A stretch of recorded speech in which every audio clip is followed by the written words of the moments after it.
So here's the deal in life today. You're not hungry enough. Now here it is. 2 a.m. in the morning and I had to go somewhere. And I used to think back in the day when I used to get up at 2 a.m. and have to go down to work somewhere. Or getting up at 4 a.m. to go to work and run a restaurant. Back in the day, they say baby boomers, are the problems of the whole world. No, baby boomers made the United States what it is through hard work. Just because we're having problems today in 2025, that has nothing to do with baby boomers or millennials or Gen Z. That is mostly, debt and bad government decisions. And all over the world. But what I'm saying is, why does someone get up at 2 a.m. to go somewhere? Because you remember the bad times. When you were collecting cans to make money. When you couldn't find a job. When you had to work 70 hours a week for $1,000 a month. Way back in the day. When the average wage used to be $5.75 an hour. 50 years ago, 45 years ago. That's the problem with today. You're comfortable. You're very, very, very comfortable. You're not hungry enough. My dad taught me, my dad would ask me, "You like to eat, don't you?" I'd laugh. I'd say, "Yes." He'd say, "Well, then get to work." My dad worked 7 days a week for 50 years. I'm not making that up. You see, older people, you remember the bad times when you were younger. But you younger people, you haven't had enough bad times. You think this is bad. This is paradise. All this technology, transportation, all the instant food, apartments for only $1,200 a month. This is paradise. Bad times were when you were either working 70 hours a week and barely surviving for years, or you didn't have enough money to survive, or there weren't any jobs. I remember when I was younger in the 1980s when they started screwing everything up back then. It was way worse than now. There were no jobs. You couldn't get a job that paid enough to even eat back then. No one was hiring. There was no technology, no cell phones, nothing. 3 channels, 4 or 5 channels on the TV. There were no jobs. And plus, the economy was not 24 hours a day back then. Now, here's the thing. The reason you are comfortable is the reason you are failing, or the reason you are stagnant, going nowhere. You get as a young person, you get $1,000 a month, so you're just barely comfortable enough to not do anything else. So you're stuck in this middle ground when you could be out working your butt off making $4,000 a month. and saving $2,000 a month and getting something. Well, the reason is, what drives a man or a woman? What drives you? You ask someone who has been through the Great Depression as a teenager, that drove them the rest of their life. I used to talk to those guys because I'm 63 years old. You ask someone who's been through World War II, that drove them the rest of their life. Especially if they were on D-Day, like on Omaha Beach there. That drove them every day the rest of their life.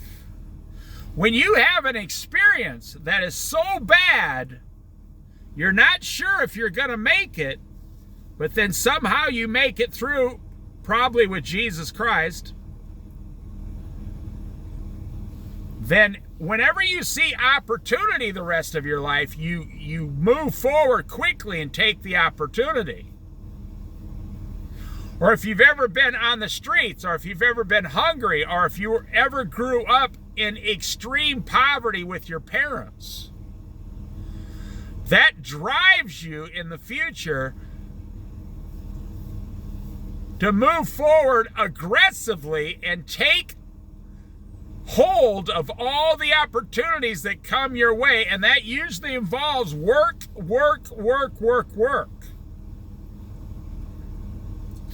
Now, I had to get up at 1 a.m. this morning, and I had to be somewhere at 2 a.m., and it doesn't bother me. I'm not bothered at all. I see it as an opportunity. I'm not going to tell you what it is, but I see it as an opportunity that God has given me to better my life. There's two things in this world. You are comfortable, and being comfortable is sluggish, and being sluggish is lazy. If you're comfortable, you're sluggish, and and you're lazy. Nobody wants to be known as a lazy person, especially it's self-pride. You don't want self-pride, you don't want to be lazy. Or you've never had it bad enough. You've never had it so bad that you went without food for a long period of time. Because anyone who's ever gone through that experience, now I never have. I learned to work on the farm. My dad taught me how to work before I was 10 years old. That's why I've never got, with Jesus Christ, my parents, and then just working my whole life, I've never gone without food or a place to live or clothing.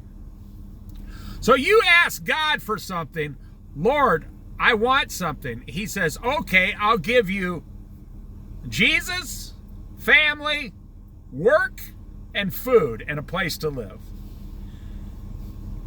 But that's not good enough. In today's society, you want every single thing you see on the internet. Well, I want all that stuff, every single thing I see on the internet. That's not real. That's fantasy land. There's no one who could do 1,000 things on the internet. God says, I'll give you a relationship with me, your family, or Jesus, salvation, your family, food, clothing, shelter, and some extra money. And I'll take care of you. Give us our daily bread. And people say that's not good enough. Well, we have a society now that fools around. I mean, we have almost 10% of people in America living in what's called extreme poverty. That's 50% of the poverty level. So the poverty level is like $15,000 per person, they say. So extreme poverty would be if you make and live on less than $7,500 a year. And we're pushing 10% of the population lives in extreme poverty. Now the government's not going to say that. And then we have like another 10% at the poverty level. But you see, that's the trick of the devil. That's why we have a food bank on every corner in America. Or a church that'll give out free food, or any organization that gives out free food. Because if you can take care of a man's food, he'll never be hungry enough to succeed. Now listen to what I'm telling you, it's very profound. If you can take care of a man's food, he will never be hungry enough to succeed. He will never, ever, well, you know, at least I got food. I mean, that's why homeless people, I just drove by a homeless person this morning sleeping at the bus stop on the ground, smoking cigarettes and drinking booze because they don't have to pay for the food. The food was taken care of by the food bank or by the church or by someone passing money out the window. The most successful people I've known my entire life have gone through some extreme hardship when they were younger, and it was like a branding iron on a cow, on a cow's behind. It was like that horrible experience branded them for life, and they never ever forgot what it was like to not have enough food. And so they went out and they were successful just by working. They never stopped working. They took Social Security and kept on working. And they were very successful their entire life by that experience. See, God allows hardship so you will go out and succeed later in life.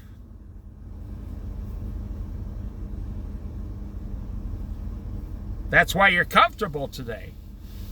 You've never had it hard enough.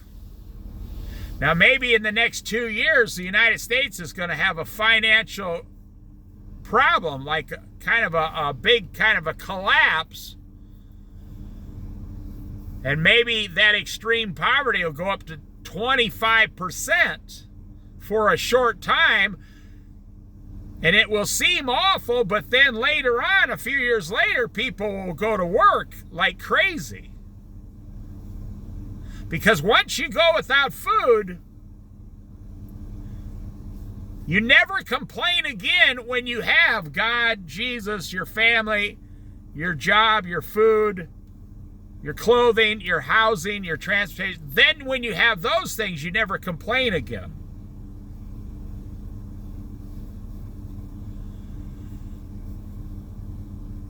So I say the most successful people I've ever known had some kind of hardship and they never forgot it. But the laziest people I know have never once gone through anything hard. That's why they're just comfortable, just kind of like humdrum, going through life, laziness. That's why you're failing.